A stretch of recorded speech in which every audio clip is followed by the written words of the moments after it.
Another day, another good life mga katusok. Ito po ang inyong ambang lingkod, si Angel, nagbabalik from KSA.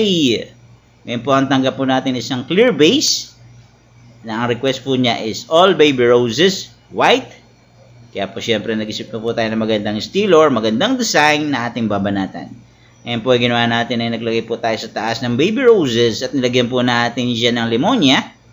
At sa magkabilang side po, isang padipang pataas at padipang pababa ang nilagay natin. Mag-alternate lang po tayo ng baby roses nating white hanggang sa masakop natin or makompleto natin yung espasyo at yung chismis ng kapitbahay na ikaw daw ay hindi marunong. Kaya dapat galingan mo. Pakita mo sa iyong kapitbahay na hindi ka marunong ka at kaya mong gampanan ang iyong kinabukasan. Ang mga chismis na ganyan ay hindi tama. Yan ay mga utak talangka ng ating mga, alam mo na, basher dyan. Baka naman quite naman paminsan-minsan. Tayo ay gagawa tayo ng maganda para sa ating kapwa at gagawa tayo ng ating the best design para sa ating customer na matutuwa at magbabalik. At lagi silang babalik. Para siya mga best friend mo.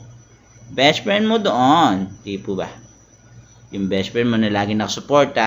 Kung marapat tumalikod ka man, hindi ka sasaksakin. Yan dapat. Para yung pangarap ay laging matutupad kasama ang iyong mga mahal sa buhay.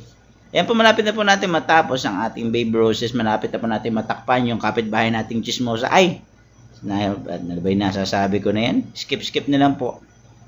Malapit na po natin matakpan lahat ang ating design, ating floral foam.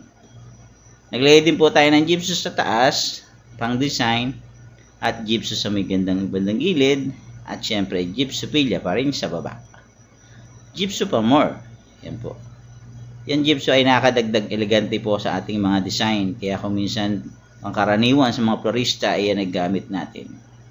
Nagdagdag na po tayo ng limonya sa taas. Yan po yung dahon ng mga lemon. Marami po rito niyan. Lalo na kung may mga farm or mga mga amo mo. Napakadaling kumuha niyan. At syempre naglagay po tayo ng masinjana sa kabilang side. 2 pirasong masinjana. 2 pirasong masinjana rin po sa baba. At maglalagay din po tayo sa kabila, sa mga gilid-gilid. At nag-V-shape din po tayo ng masinjana sa bandang gilid. At syempre sa baba, maglalagay din po tayo ng ating dahon. Yan, pan-design. Para yung ating okay ay mas mukhang elegante naman po. At nakompleto na po natin lahat yung masinjana. Takpan na po natin yung mga chismis. Yan, tahimik na ang chismis. Yan o, nakompleto na natin.